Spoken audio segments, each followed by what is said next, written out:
Thank you very much for this recognition. It's a great honor, and I am deeply grateful. And yet, I need to acknowledge that the other honorees had to deal with far worse than I ever did. So have far too many journalists around the world. My life has not been in imminent jeopardy. I've never been arrested. I've never been imprisoned. I've not been physically accosted or harassed.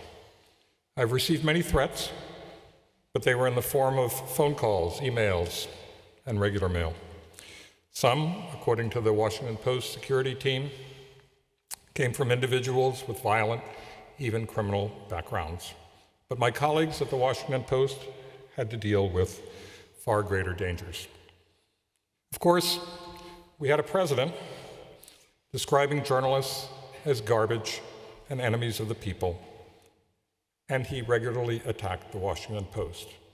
He attacked journalists since the day he entered politics in 2015, 3,500 times. Fortunately, during my career, I also had legal protection in the form of the First Amendment to the US Constitution, with its guarantee of free speech and a free press. When I began my career in the 1970s, Americans could see clearly how the press served democracy. With the publication of the Pentagon Papers, first by the New York Times, the public learned of the failures its government had covered up during a long war in Vietnam that cost so many lives. And then there was Watergate, an investigation spearheaded by the Washington Post. The public learned how its president had weaponized the government against his political adversaries, how he had abused his powers and sabotaged the Constitution and committed crimes. The press not only served democracy, over the years it also contributed to the broader public interest. When there was grave wrongdoing, often no one but journalists explored the facts. That was true when we at the Boston Globe investigated a decades-long cover-up of sexual abuse within the Archdiocese of Boston, and as it turned out, throughout the Catholic Church worldwide.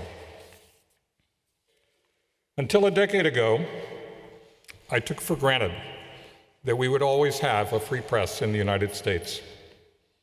I no longer take that for granted. I can't be certain the rule of law will prevail. I can't be confident that a free press will endure. And I can't trust that certain owners of major media will resist political pressures as they should. And tragically, my country is no longer a model for free expression throughout the world. Our government is turning a deaf ear to those elsewhere who struggle for the freedoms we have long enjoyed.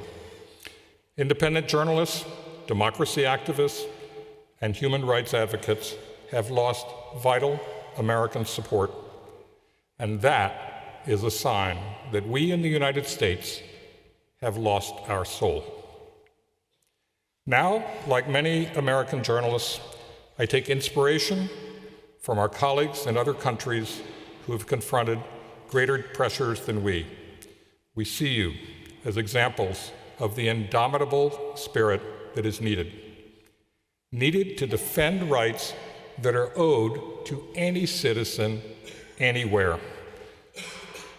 The freedom to inquire into facts, the freedom to share what you have learned, the freedom to communicate what you believe.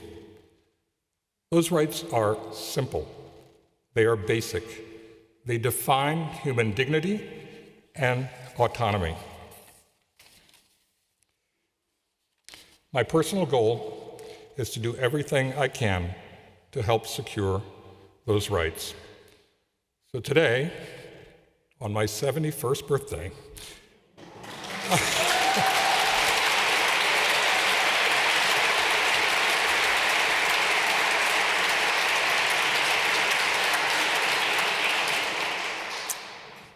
I've done my best to try to stop the aging process, but it does not work. Today, on my 71st birthday, I could not imagine anything better than being with all of you celebrating press freedom. Thank you for this very generous birthday gift.